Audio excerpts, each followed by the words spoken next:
Madam President, I'm going to go through a series of charts here.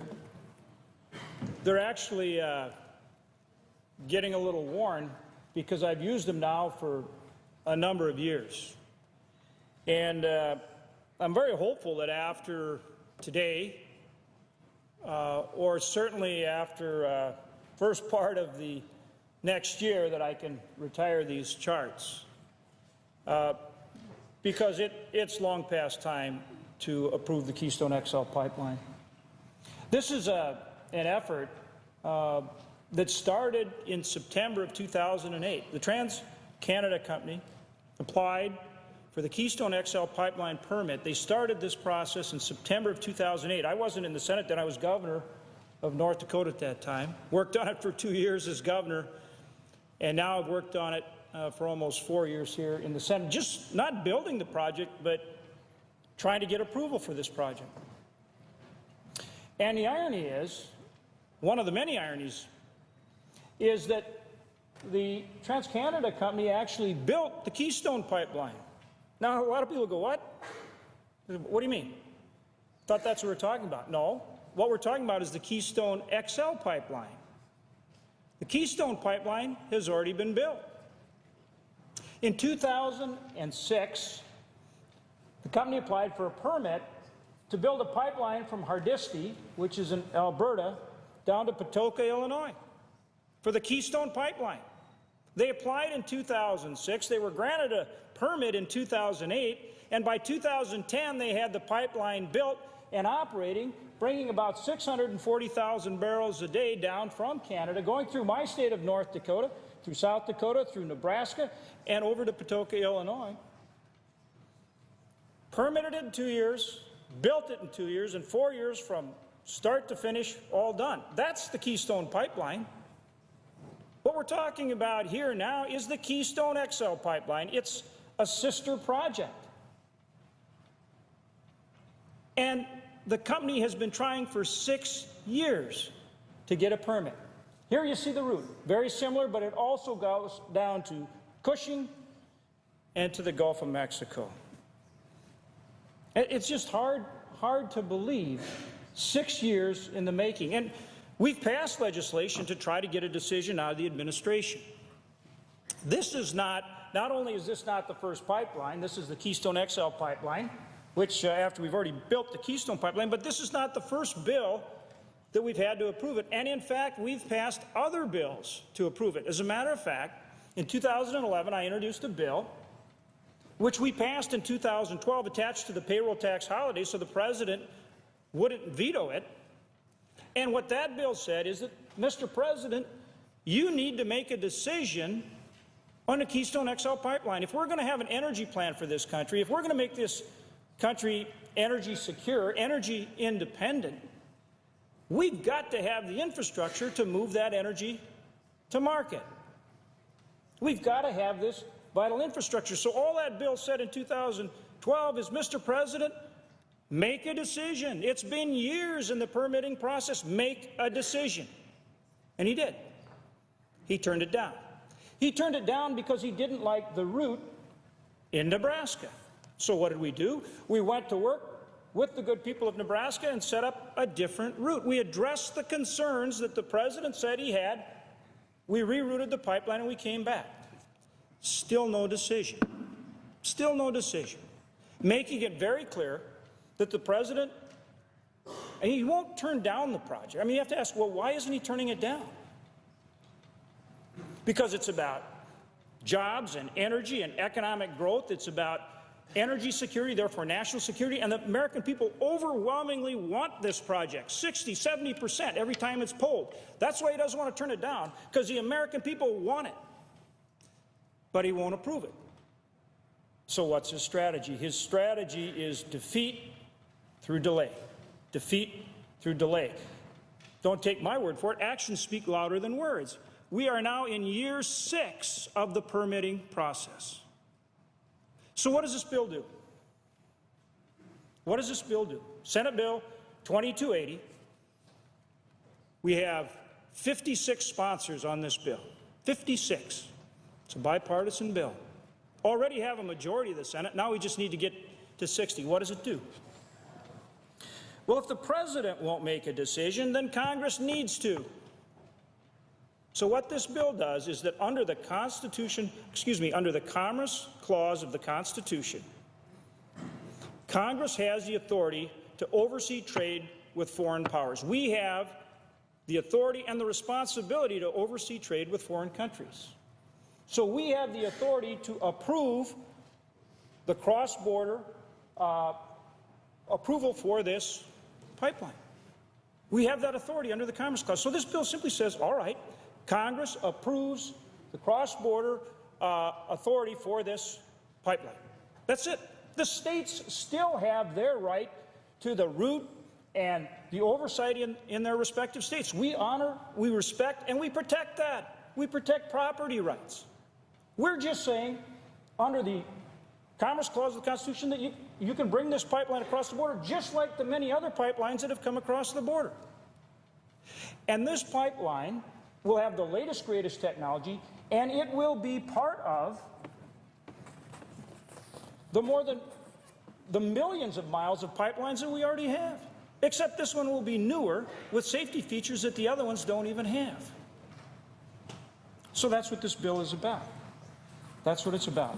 And that's what we're working on today. And it really comes down to a very simple decision. Do you make a decision for the American people, or do you make a decision for special interest groups that oppose the project? So I want to thank my colleagues for this very vigorous debate on the Keystone XL pipeline today. It's very appropriate that we debate it, and it's very appropriate that we vote on it. I had not anticipated getting to a vote until the new Congress, but I'm pleased to get a vote today. And it's certainly past time that we approved the Keystone XL pipeline. As I say, 6 years. 6 years in the permitting process. How in the world are we going to build an energy plan for this country that truly makes us energy secure and energy independent if we can't build the infrastructure to move that energy around the country, to move the energy that we produce and that our closest friend and ally, Canada, produces, from where we produce it to the refineries and to the markets around the country? You can't build an energy plan for this country if you don't approve and build the infrastructure to make it work. A lot has been written, a lot has been said over these 6 years. But I go back to the important point, and that is, let's make this decision on the merits. Let's make this decision on the facts. It is about energy, it is about jobs, it is about economic growth, and it is about national security through energy security. On the environmental issues, after 5 environmental impact statements, the Department of State says there is no significant environmental impact. Look, this isn't me saying it.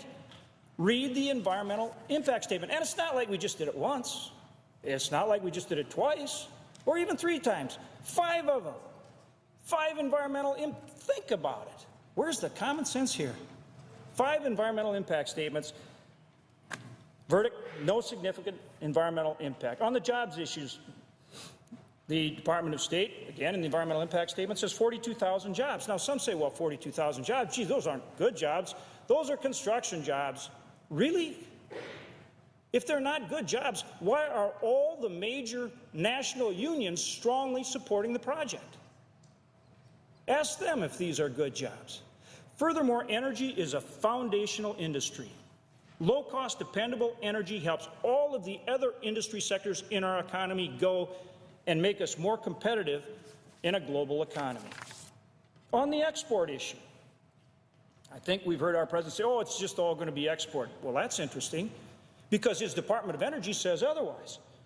If you look at the report from his Department of Energy, it says we're going to use that oil here in the United States. We're going to refine it. We're going to use it here in the United States. And interestingly enough, in order for the oil to be exported, you've got to get approval from the Department of Commerce, from the Obama administration's Department of Commerce. One other interesting point, it's not just oil from Canada. It's oil from my great state of North Dakota and oil from Montana, light, sweet Bakken crude that we've got to find a way to get to our refineries in the United States. Right now, North Dakota produces almost 1.2 million barrels of oil a day, and it's going up. The only state that produces more oil than North Dakota is Texas. Now, of that almost 1.2 million barrels of oil a day that we produce, 700,000 right now is moving on rail. 700,000. 700,000 barrels a day. That's a problem. This pipeline alone will take 1,400 rail cars of oil, or 1,400 barrels a day, rail car equivalents. So 1,400 rail cars to move that amount of oil, right? So if we don't have Keystone, we're going to have 1,400 rail cars a day moving that product. We already have a problem. We already have our ag products backlogged in the Midwest because we're trying to move all of this oil. Look, we need infrastructure in the right balance. We need pipelines, we need rail, and we need roads. Without it, you've got more congestion on the rail and also more risk for accidents.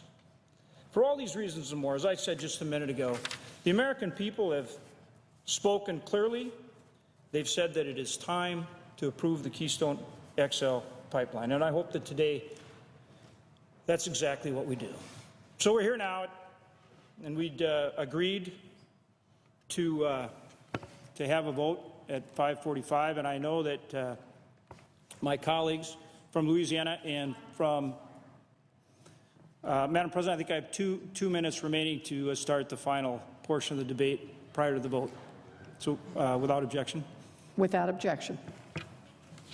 So I turn to my colleague from California and my colleague from Louisiana. The time has come to vote. We've had the vigorous debate. And I will go back to what I've said on this floor repeatedly and will continue to say until we get this project approved.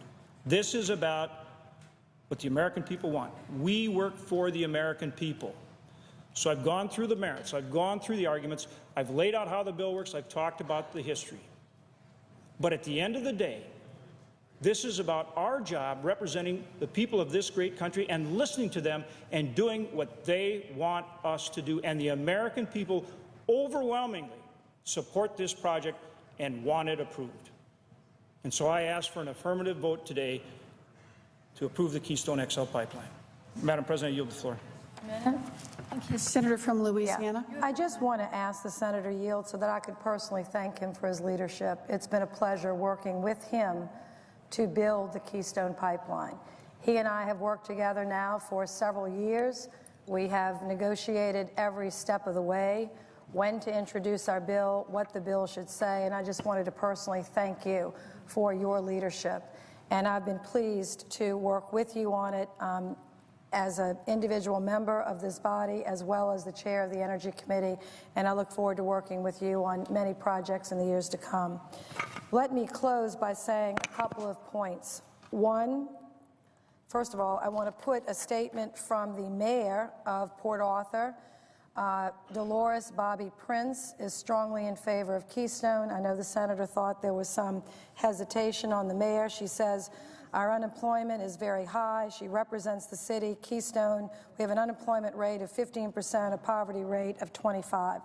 These are my closing points. One, to the opponents of this that have stopped it and stalled it every step of the way, I'm going to say again, this resource will be produced.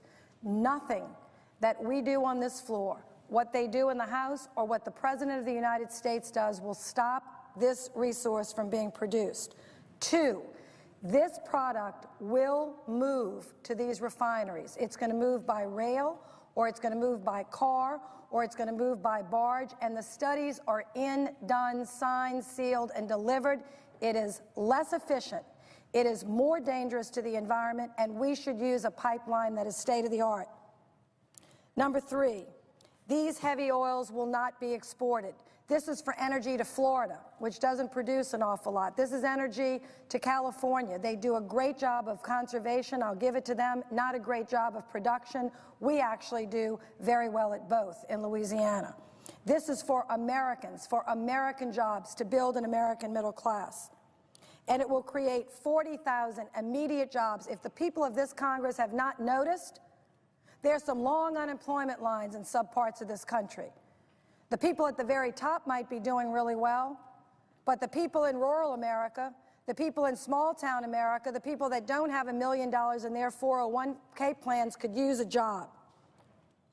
And it's going to create, according to the American Chemical Council, 407,000 jobs in the next 9 years, and that's just a beginning.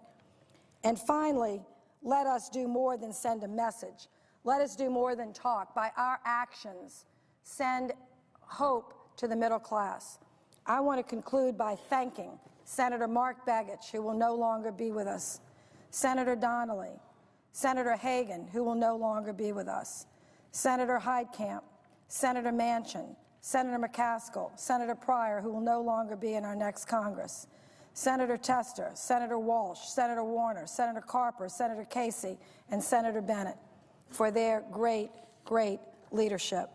And I specifically, in the 30 seconds I have left, want to thank the Industrial Union of the Operating Engineers that have fought for 6 years, the International Brotherhood of Electric Workers, the Laborers International Union of North America, the pipe fitters and plumbers, and the North American Building and Trades Union that represents them all and has fought every day for 6 years to try to talk this administration and this Congress into acting on their behalf. The time is now to build the infrastructure necessary to make America energy independent. We can spend $6 trillion in wars in Iraq and Afghanistan, and we can't give a green light to a pipeline that's gotten 5 environmental reviews. The comment period is over, and the time to act is now. I yield the floor. Madam President, I'm really happy we're voting Senator on from this. California. And I just want to make a point of personal privilege. We would have been voting on this a long time ago if my Republican friends didn't block the Shaheen-Portman bill from being part of a unanimous consent agreement. So let's just stop the hypocrisy that's going on here. We would have had a vote. But no, it's only about big oil and the Koch brothers and all of that. Fine. I'm looking forward to this vote, win or lose, because we had to have it at some point, and I was for having it a long time ago. If we want to grow this energy economy with good jobs, we want to protect our families' health, we want to protect our planet from devastating climate change, the vote is no on the Keystone XL pipeline, which I call extra lethal. And I will tell you, if the president vetoes this, I hope will sustain his veto if it passes today. We should work together for the future, a clean energy future that will create far more jobs than the 50 permanent jobs even the CEO of the Keystone Pipeline says is the right number. That's how many jobs permanent will be created. I come from a state that is booming with hundreds of thousands of jobs with balanced budgets, clean energy future. And I come from a state that embraced cleaning up the environment and building the economy and jobs. And they go hand in hand. And anyone who tells you that they don't really don't understand anything. And I could tell my friend, he talks about polls. I want to tell him about another poll that he won't like. And that poll is that huge majorities of Americans want the EPA to clean the air, clean the water. They want them to do the job. It's very popular, even though some of my colleagues have tried to undermine the work of the EPA. So why don't we work together on a clean energy future? And if you want to know the way, come to my state. Now, we're looking at millions of jobs all across this nation in clean energy. Now, why vote against this pipeline? We know misery follows this pipeline. That's not rhetoric. Here's Port Arthur, where my friend says the mayor's all for this. Fine. I didn't meet with the mayor. My friend didn't understand. I met with the community leaders who live around here and breathe this stuff. You know, senators and mayors, with all due respect, don't live in these communities. Now, what's in all this black smoke that goes into your lungs if you happen to live there? It is huge amounts of pollution. More sulfur dioxide, far more nitrogen oxide, far more lead. And this is serious stuff. It's not rhetoric, it's fact. There is something called PAHs, which are cancer-causing pollutants. That's proven. We put a peer-reviewed study into the record. I'll show you a picture of petroleum coke. Senators don't live near this either. Neither do mayors in general. Maybe some do. This is what happens after you refine this tar sands oil. It goes to these holding areas, and I will tell you what happened in this particular case in Chicago. There was a Little League baseball game going on right near this petcoke.